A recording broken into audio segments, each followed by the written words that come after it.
My friends, we stand at a crossroads in history. America was not built by accident.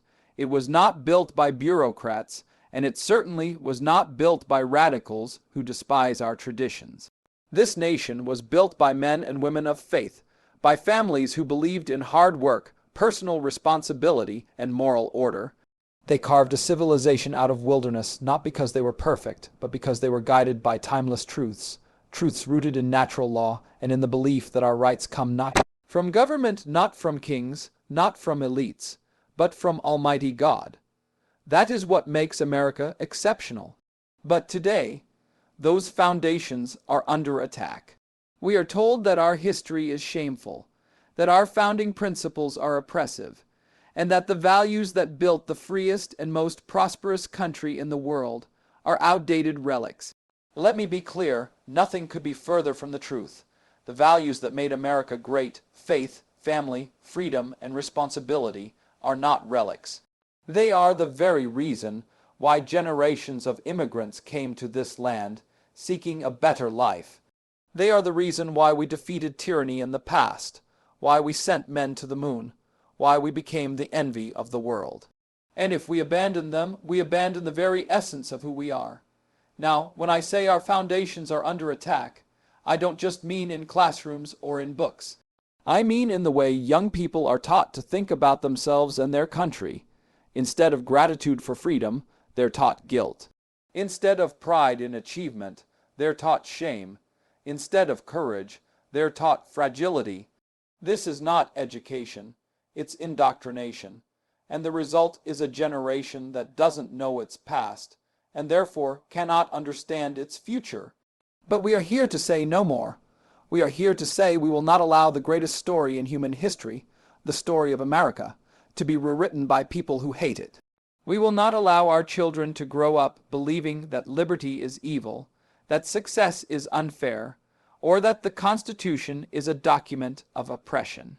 No, we will raise up a new generation that knows the truth, that America is not perfect, but it is good, that America is not without flaws, but it has been the single greatest force for freedom and opportunity the world has ever seen.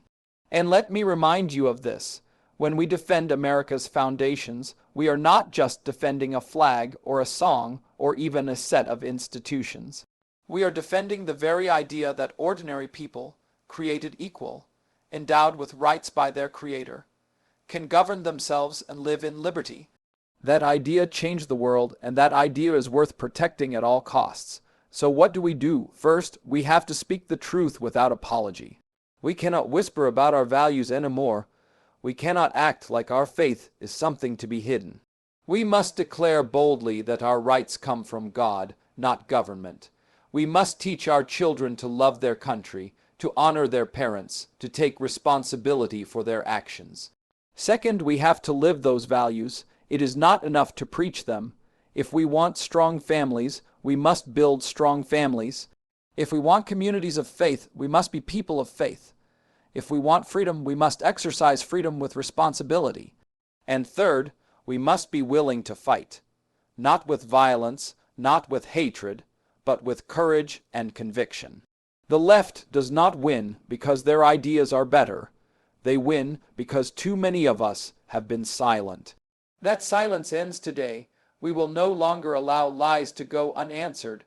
We will no longer allow radicals to destroy the institutions that generations before us built with blood, sweat, and tears. My friends, this is the fight of our time. Will we pass on to our children the same America that was handed down to us? Or will we let it slip away because we were too afraid to stand up? I say we choose courage. I say we choose truth. I say we defend the foundations of this nation with everything we have, because if we lose them, we lose America itself. Now, as we defend our foundations, we must also confront the toxic lies being pushed in our culture every single day. We live in an era where being woke has become a religion, where people are forced to bow to new ideologies that divide instead of unite. We are told that the color of our skin is more important than the content of our character. We are told that diversity quotas matter more than merit, that feelings matter more than facts, and that we must apologize simply for being who we are. This is not progress, this is regression, this is not tolerance, this is tyranny of thought. When institutions demand that you use certain words, when corporations shame you for disagreeing, when schools punish you for questioning dogma, that is not freedom. That is coercion, and when young people are taught to view themselves as victims rather than as individuals capable of great achievement, we are not empowering them. We are enslaving them to a mindset of weakness. We must reject this culture of victimhood. We must teach once again that in America, your destiny is not determined by your skin color, your gender, or your zip code. It is determined by your choices, your effort, and your character. That is what equality truly means: equal opportunity, not equal outcomes forced by bureaucrats. Let me tell you something. Identity politics is poison. It tears apart communities. It sets neighbor against neighbor. It says you're oppressed and you're the oppressor, rather than saying we are all Americans, united by a shared destiny. That poison is being injected into our schools, our businesses, and even our government. And it will destroy us if we don't act now. But here's the good news: people are waking up. Parents are showing up to school board meetings and saying, "Stop teaching my child to hate themselves and their country." Workers are refusing to sit quietly while their companies push endless seminars that insult them in the name of diversity. And citizens everywhere are realizing that woke culture doesn't liberate, it enslaves. It doesn't unite, it divides. We must replace this false religion with the truth, that every human being has dignity, that our value comes not from labels or checkboxes, but from being created in the image of God. We must restore the idea that achievement is honorable, that excellence should be rewarded, and that responsibility is the foundation of freedom. Friends, if we want America to survive, we cannot let identity politics win. We cannot let grievance replace gratitude. We cannot let division replace unity. The only way forward is to reject the lies of woke ideology and to rebuild a culture of merit, responsibility, and pride in our country. And that begins with us speaking truth, refusing to comply with nonsense, and raising the next generation to see themselves not as victims, but as victors. And while we fight against these cultural lies, we must also affirm what is true. We believe in the sanctity of life. We believe that every child, born and unborn, is precious and deserves protection. Abortion is not health care. It is the destruction of the most innocent among us. A nation that cannot defend its children cannot call itself moral. That is why we must continue to fight for a culture of life, a culture that says every heartbeat matters, every soul has value, and no life is disposable. We also believe in the family. We believe that marriage matters, that mothers and fathers are not interchangeable parts, but unique and essential to raising strong children. We believe that men and women are different, complementary, and equally valuable. The radicals may mock this as outdated, but let me ask you, is it outdated to say children need parents who love them? Is it outdated to say fathers should be present, mothers should be honored, and families should be strong? No, it is timeless truth. The family is the building block of society. Break the family, and you break the nation. And make no mistake, the left knows this.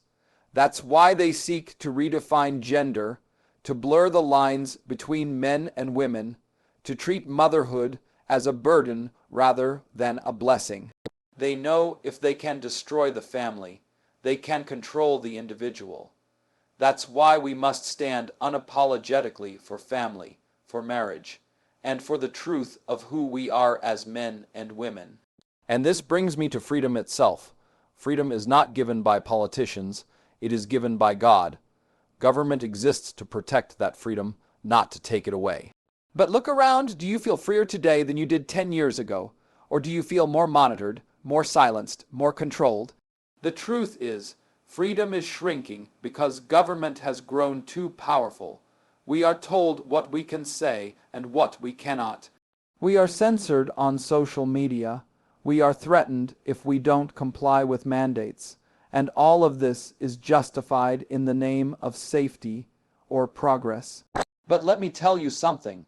Any government that can take away your speech, your livelihood, or your conscience in the name of safety can take away anything. That is not freedom, that is control. That's why we must fight for the First Amendment, for the right to speak, to worship, and to think freely. We must fight for the Second Amendment, for the right to defend ourselves and our families. We must fight against bureaucrats who think they can run our lives better than we can.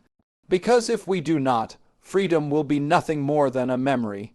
And finally, we must recognize that politics is no longer a polite debate about policy. This is a culture war. This is about the survival of our nation as we know it. The other side is not simply offering different ideas. They are seeking to dismantle the entire framework of our civilization. They want to replace faith with relativism, family with dependency, freedom with control, and unity with division. We cannot meet that kind of challenge with half-hearted responses. We must meet it with boldness, courage, and conviction. This is not a time for fence-sitting. It is not a time for lukewarm leaders. It is a time for clarity. We must say what is true, live what is true, and fight for what is true. And when we do, we will inspire millions who feel voiceless, millions who feel forgotten, millions who still love this country and refuse to give up on it. So I say to you tonight, take courage, do not back down, speak the truth, live with conviction, stand for life, for family, for freedom, for faith, and for the America we love. If we do this, if we hold the line, if we fight the good fight, then we will not only preserve this nation, we will renew it. And the best days of America will not be behind us. They will be ahead.